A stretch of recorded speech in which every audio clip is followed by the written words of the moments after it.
Which is the most persecuted religious group in the world today? The answer, in terms of sheer numbers and sheer horror, might surprise you. It's Christians, specifically Christians living in Muslim-majority countries, countries where Christians often preceded Muslims by centuries. I'm not talking about war on Christmas type harassment. I'm talking about know your place or we're going to kill you persecution. Astonishingly, the Western mainstream media barely acknowledge what is happening. Let's look closer at this issue. It tells us a lot about the world we're living in. 100 years ago, 20% of North Africa and the Middle East, the birthplace of Christianity, was Christian. Today, Christians make up 4% of the population. Much of that decline has occurred in the last decade.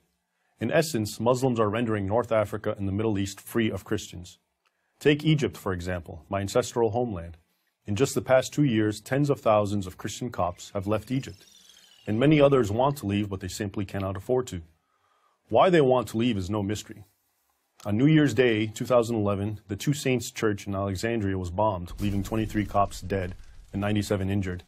In recent years, dozens of Coptic churches have been attacked, many burned to the ground.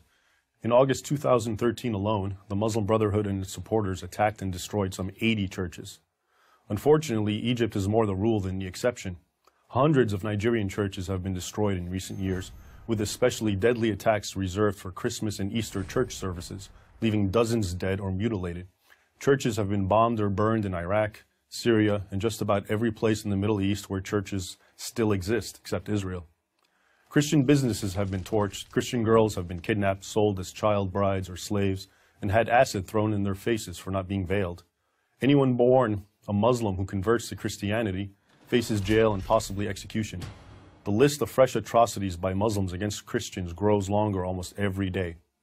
Even in Muslim countries often portrayed as moderate, Morocco, Indonesia, Malaysia, Kazakhstan, Uzbekistan, Christian minorities are under legal pressure not to build churches or evangelize. The Christians in these Muslim countries are often identical to their co-citizens in race, ethnicity, national identity, culture, and language. There is no political dispute between the Christians and Muslims, no land dispute. Vastly outnumbered and politically marginalized, these Christians simply wish to worship in peace. Instead, they are hounded and attacked. So then, why is this happening? And why is the media making so little mention of it? The first question is easy to answer. Christians are being persecuted in Muslim countries because they're Christians, or as the Quran puts it, infidels. That is, non-Muslims who are regarded by many fundamentalist Muslims as inferior. As a fundamentalist interpretation of the holy books of Islam has grown in the last 50 or so years, Christians have suffered, and in recent years they have suffered terribly. I document this in my book, Crucified Again, Exposing Islam's New War on Christians. If this were happening to any other group besides Christians, it would be the human rights tragedy of our time. There would be loud worldwide calls for action. But the silence in the mainstream Western media is, as they say, almost deafening. Why? Because Muslim persecution of Christians throws a wrench in the media's narrative that Muslim violence is a product of Muslim grievance.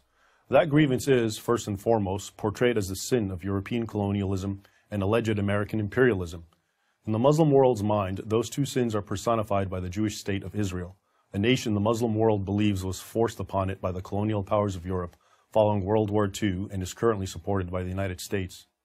Much of the Western world and the Western media have largely bought at least some of this narrative. Here's how it works.